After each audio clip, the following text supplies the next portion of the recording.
Hey, everybody, and welcome back to Falcons Audible. I'm Dave Archer. That is not DJ Shockley or Derek Rackley. They will be back next week.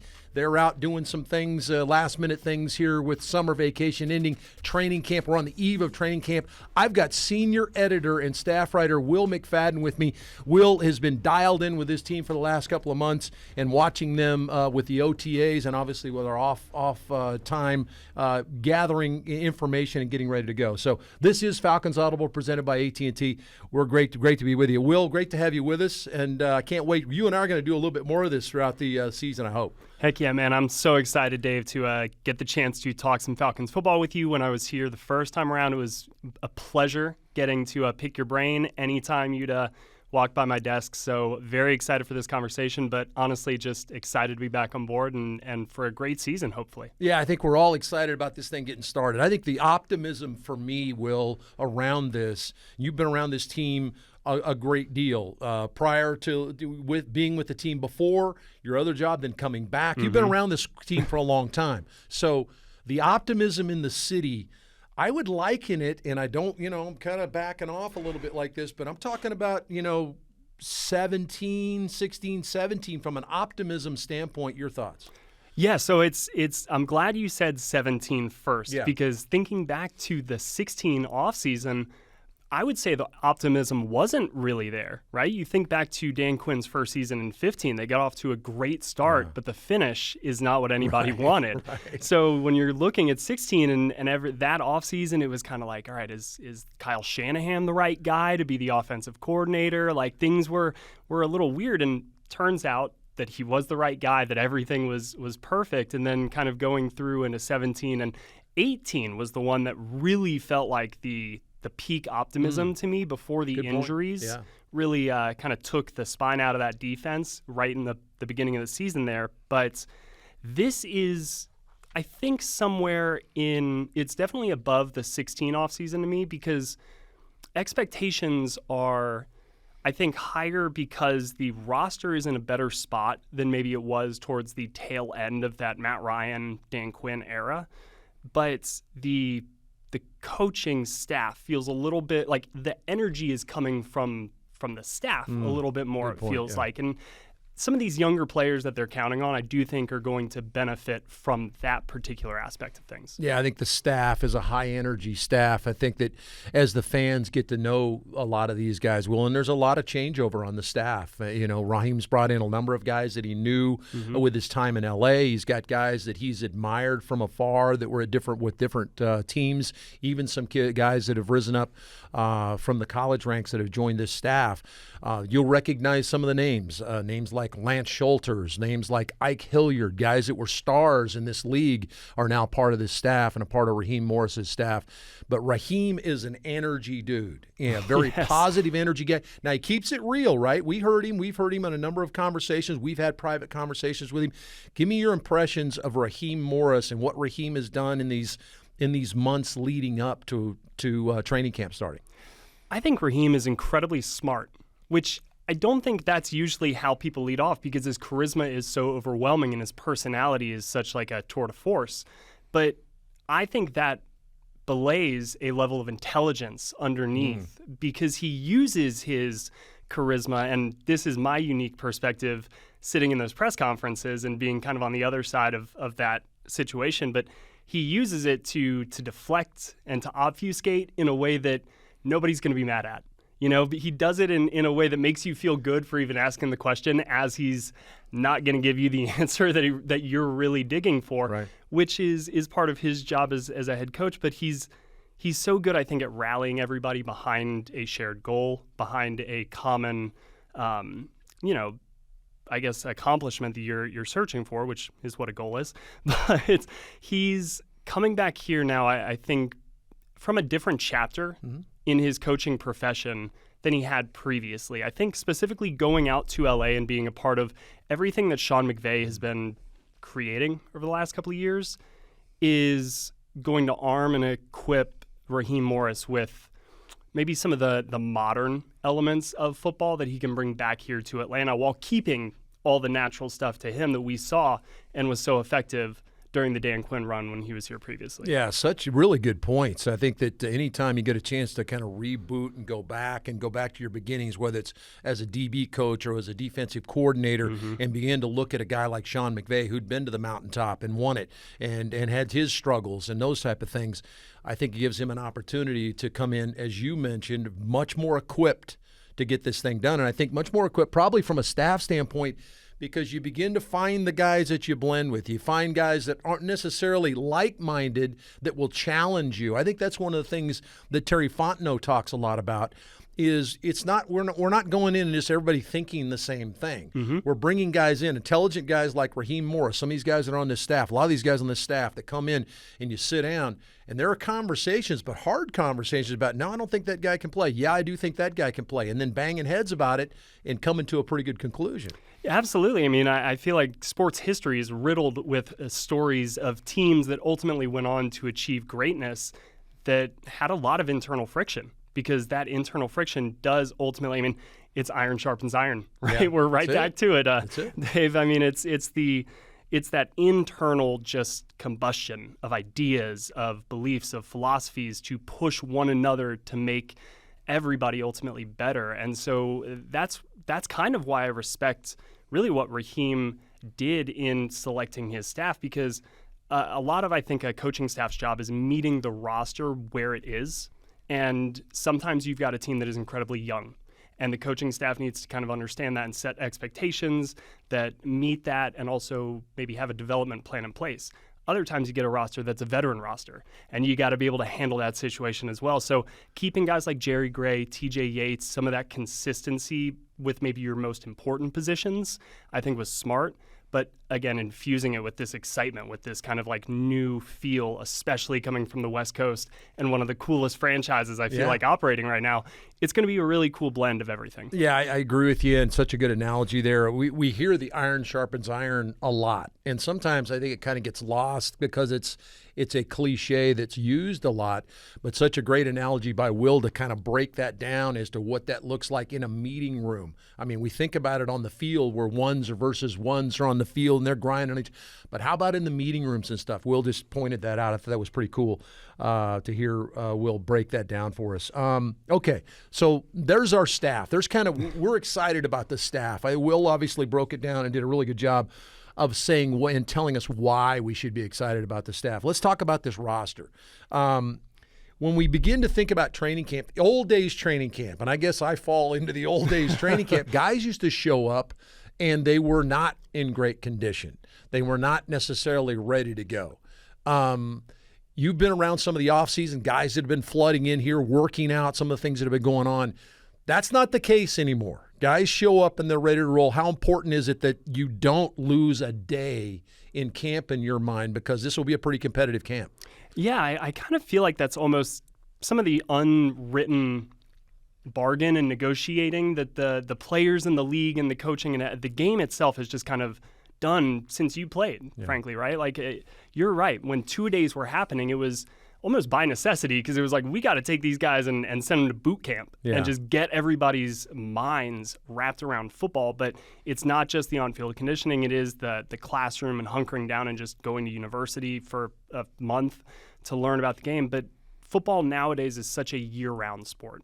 And I know the league is trying to turn schedule release and the draft and all of that stuff. So from a media standpoint, we've got everything we can handle. But even players, they're not checking out totally once the season wraps up. They're oftentimes going and maybe participating in like the tight end summit or working with personal trainers. Yeah, maybe a locale of their choosing, but the work is still being put in, because you're right. When you only have 16 training camp practices, that's far fewer than there used to be. And so you need every single minute of every single practice to count, because you're trying to get a leg up on the competition once the season starts, but you're also trying to, I think, build that foundation before it starts to get it chipped away by things like injuries or loss of confidence and losing streak, things like that really do manifest during the season once it gets started. Yeah, training camp dramatically different than it was 40 years ago, 20 years ago. The two-a-days have gone the way of the dodo, so to speak, and probably rightly so. What Will just pointed out, and we were just talking about, guys come in far better condition than they ever were before. It's a 12-month-a-year job. You just talked about that. They get a couple of weeks off from OTAs to now, where they go home, reboot the system, spend some time with their family, go back to California, talk to Drake London. Drake was leaving after the last OTA to go back to L.A. and spend some time with his family before he returned here this last week to get ready for training camp. So yeah, lots of guys.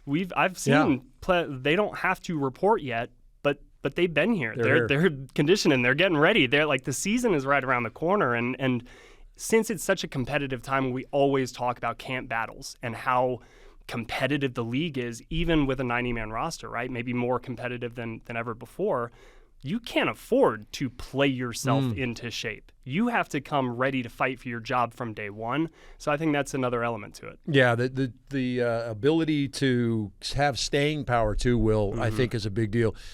Inevitably, you and I will be out watching practice, and we'll tell you when you can watch practice as fans. Unfortunately, this year's AT&T Training Camp here at IBM Performance Field is not going to be open to the public because of all the things that are going on. You won't believe it when you get a chance to come out, probably in 25, come out and see this facility. It's a state-of-the-art facility that they're building here, and we'll give you some dates coming up that you can see this team.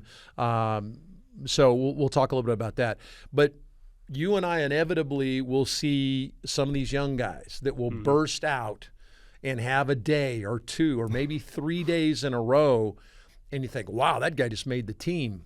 Not so fast, because even though training camp has been condensed, as Will talked about, as far as maybe the two-a-days going away and 16 or 18 days of camp, got 3 preseason games, that becomes fairly condensed, but you have to have some staying power. How many times have we seen guys like burst on the scene?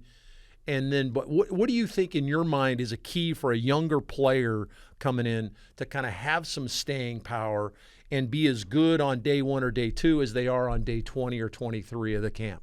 Yeah, it's funny. You mentioned staying power. I can't tell you how ready I was to put a Hall of Fame gold jacket on Eric Saubert during the 2018 training camp. Yeah. Like, he was catching one-handed passes while toe-tapping the back corner of the end zone, and I was just like, this is it.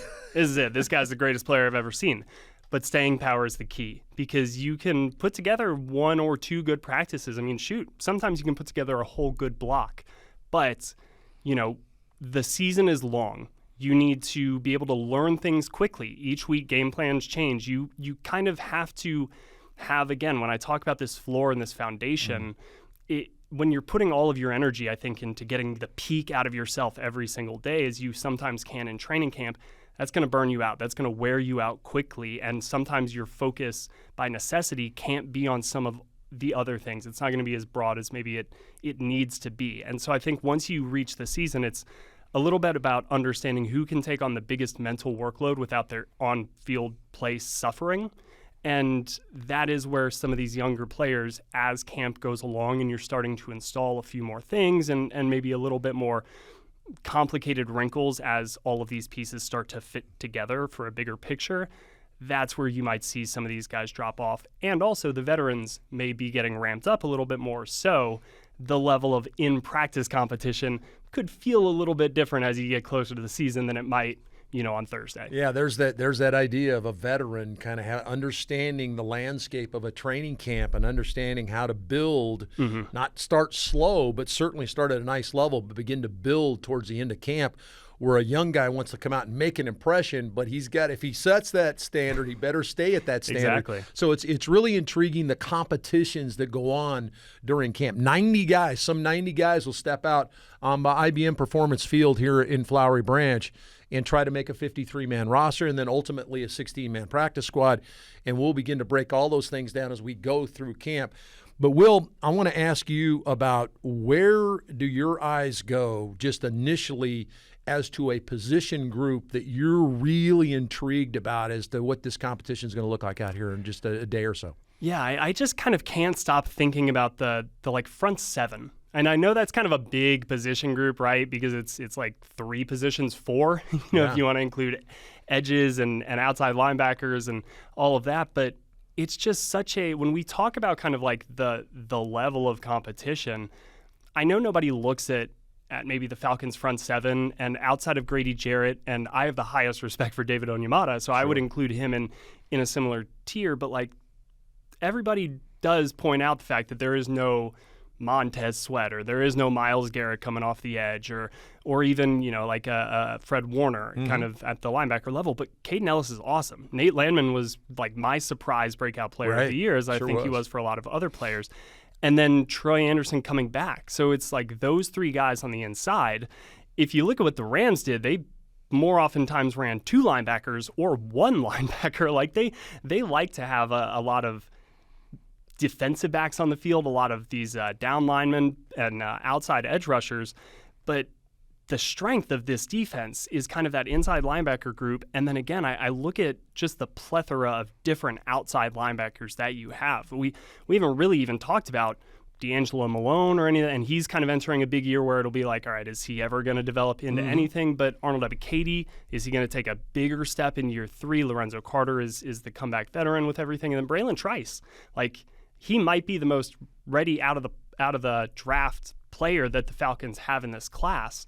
So is he going to be able to make an impact kind of early on, and what does that look like? So as they're just kind of tinkering with this whole front and how they're going to move guys around in this defense, like I'm just fascinated to see the different packages that they may be able to put out there on the field. Yeah, such a great place to go to look at is that front 7 with the versatility that Will was talking about, with the ability of the linebackers. Caden Ellis, remember, came from New Orleans last year. Caden had, 6 or 8 sacks when he came in, and that was blitzing, that was coming off the edge.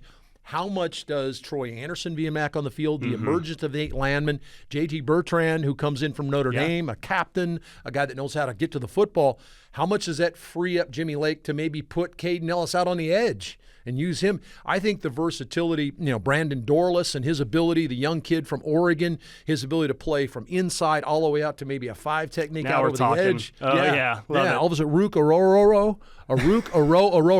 There you go. There's 3 Roros.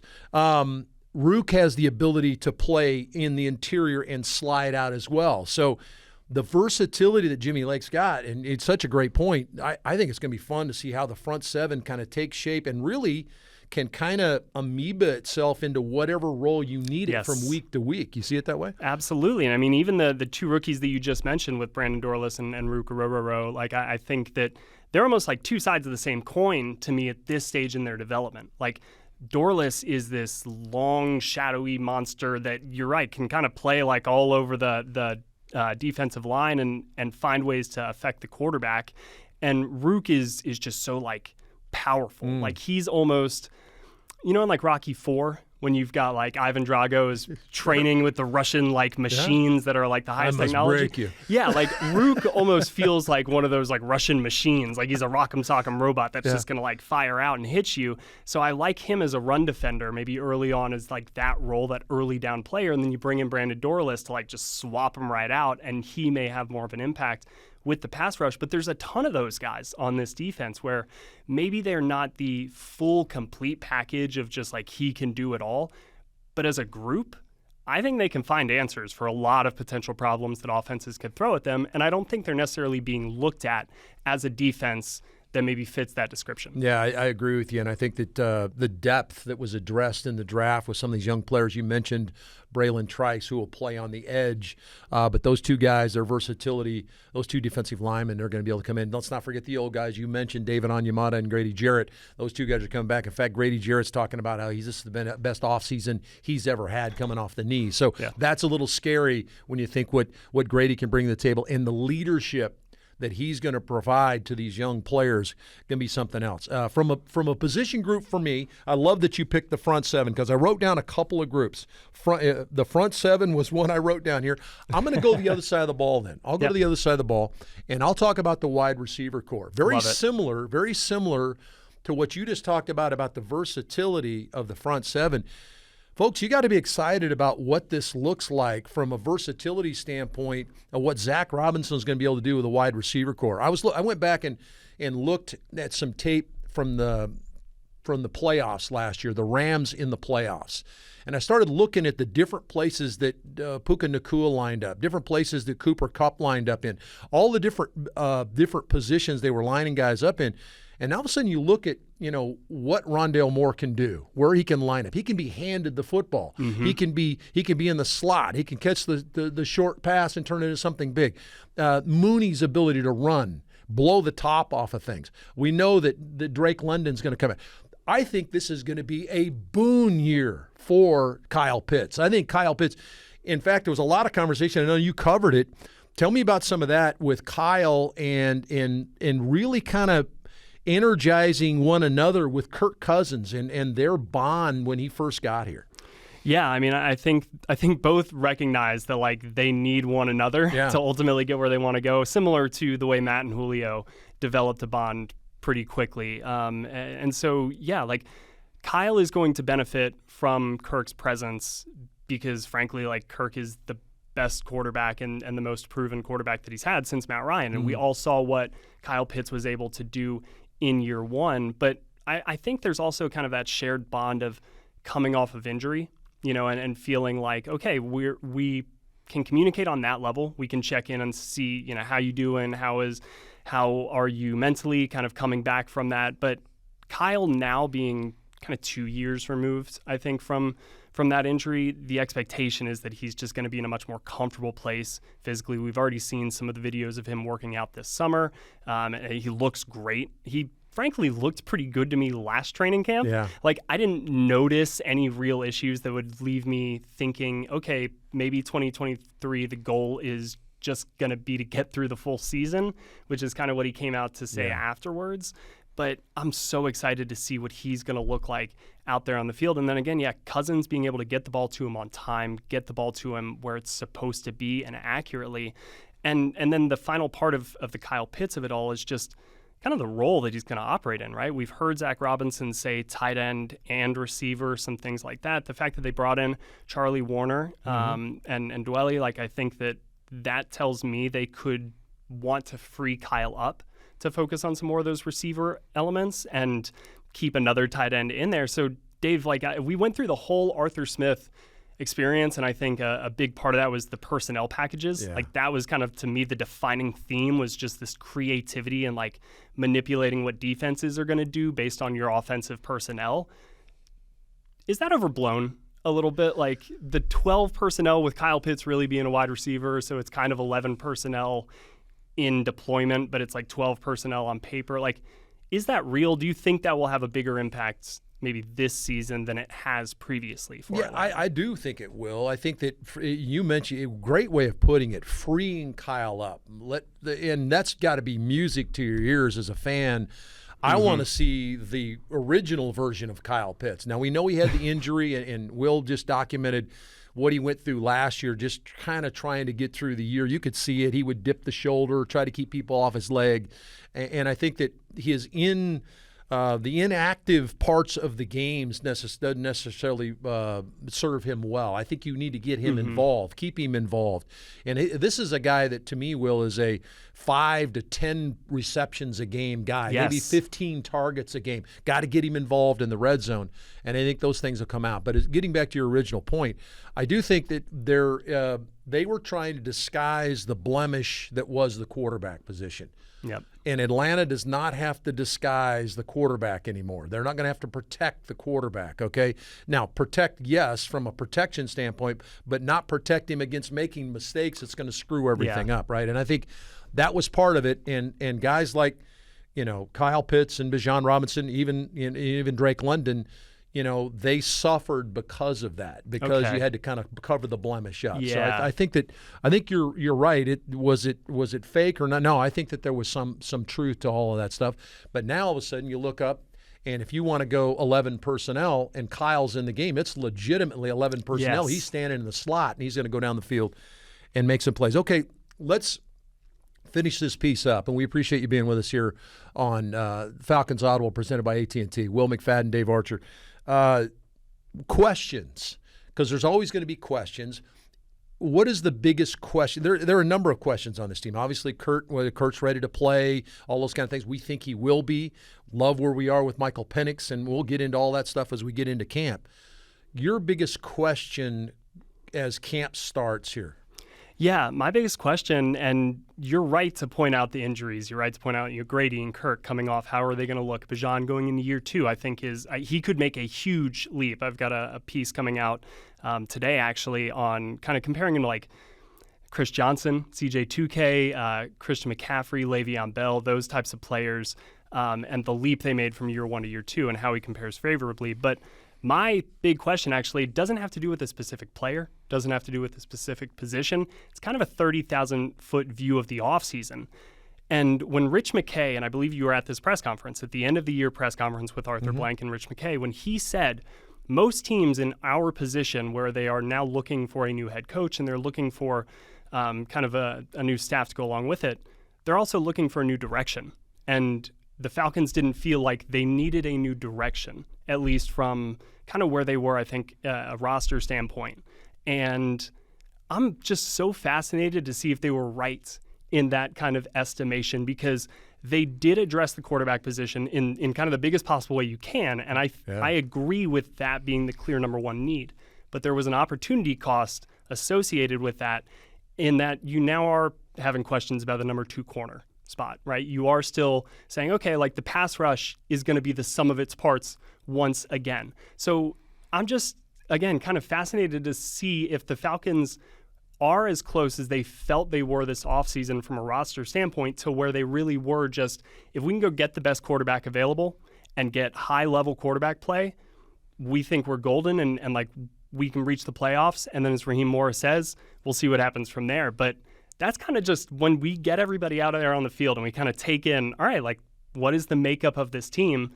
I'm just really going to be fascinated and have that kind of question in the back of my mind of, like, is this the team they felt they had, and is Kirk Cousins really going to be kind of that piece to put him over the top? You almost wonder, Will, if that's like the question that they have in their minds as well. Did we make the right selection? And I think that as much as you go about this with conviction and you're completely committed to this idea, there are always going to be, okay, is this guy going to step to the task? Is this guy going to be that guy?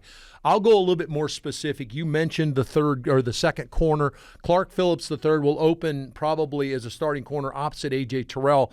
And it'll be interesting. That is not an area, like Will said, that they attack from a depth standpoint. They brought in a couple of veteran players. Antonio Hamilton comes in. Kevin King, who hasn't played very much.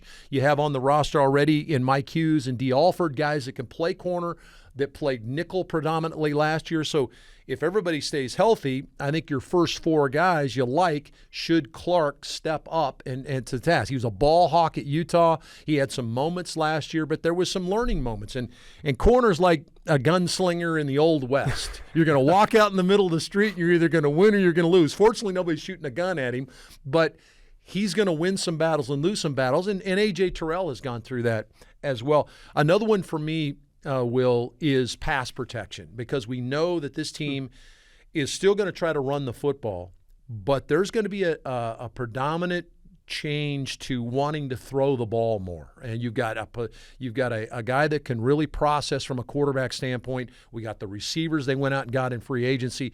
Hopefully Kyle Pitts comes back. The running backs look set. Your weapons are set. That means you want to attack. But to do that, you got to protect the passer. And you don't have a guy that's going to run around back there in Kirk Cousins. He can move and has great pocket awareness. But there'll be some challenges. And to me, a couple of the challenges, just to be honest, Caleb McGarry on that right side is going to have to step up and be a little bit better of a pass protector. And I think Drew Dahlman is going to have some challenges in the interior up front. Not saying that everybody's not going to be challenged. And these guys are all played well together as a unit. But I think if you're going to throw the football 7 to 10 times more per game, potentially is where we're looking, I think the run game will still be there, and play action, how important, in my opinion, it's really important that play action becomes a major part of this. Your thoughts on that?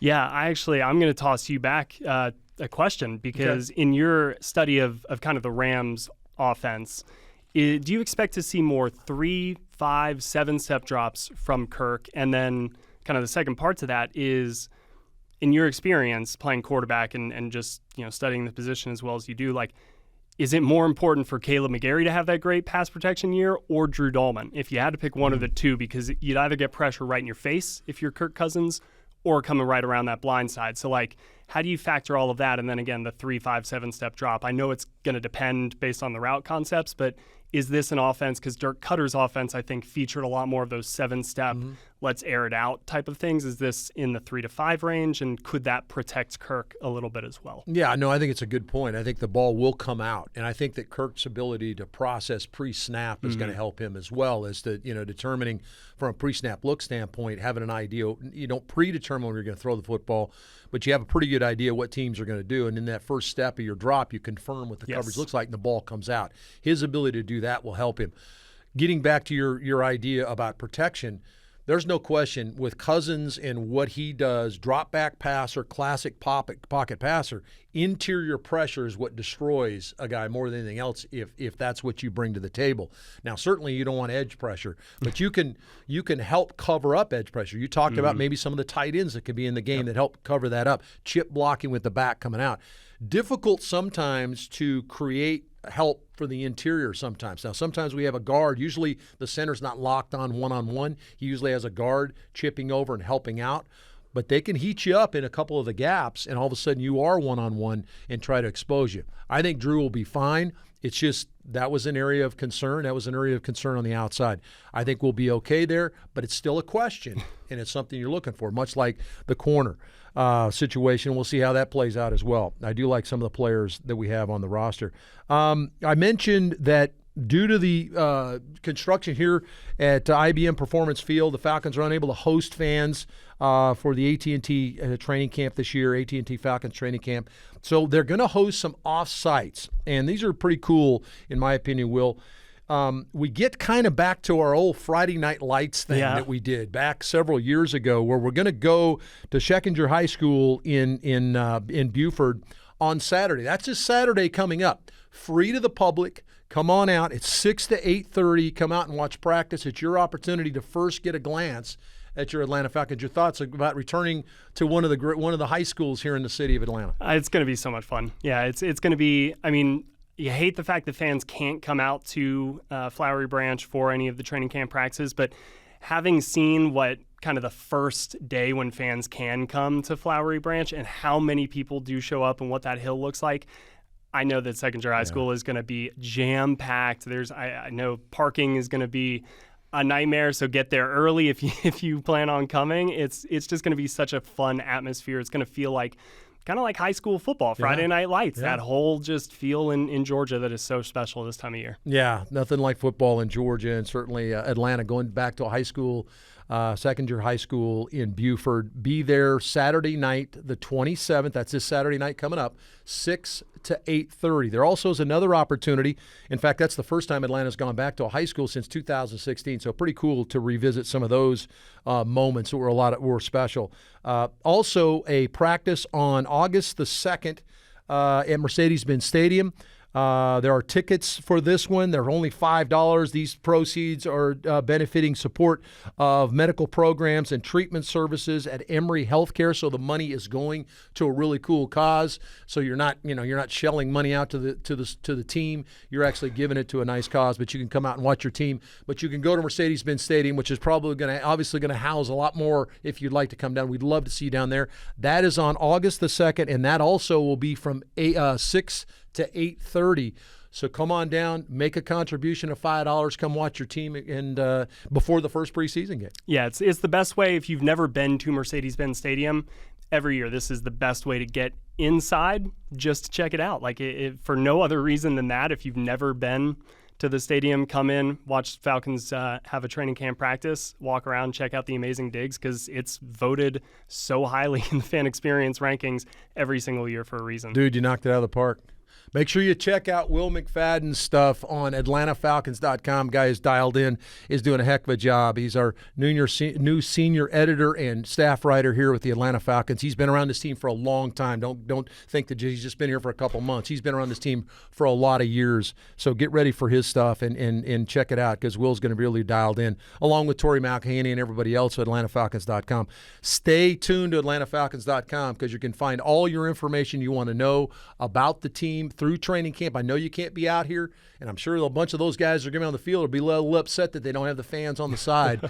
But stay tuned to AtlantaFalcons.com, because this guy and everybody else on this staff will keep you dialed in what's going on. Make sure you like, subscribe, and review at Spotify, iTunes, AtlantaFalcons.com, we just mentioned, and YouTube, Atlanta Falcons, and for Falcons Audible here presented by AT&T. So for Will McFadden, DJ and Rack will be back next week, but this guy is here, and he did a great job. I'm Dave Archer. Appreciate you joining us, and we'll see you next time at Atlanta Falcons Audible.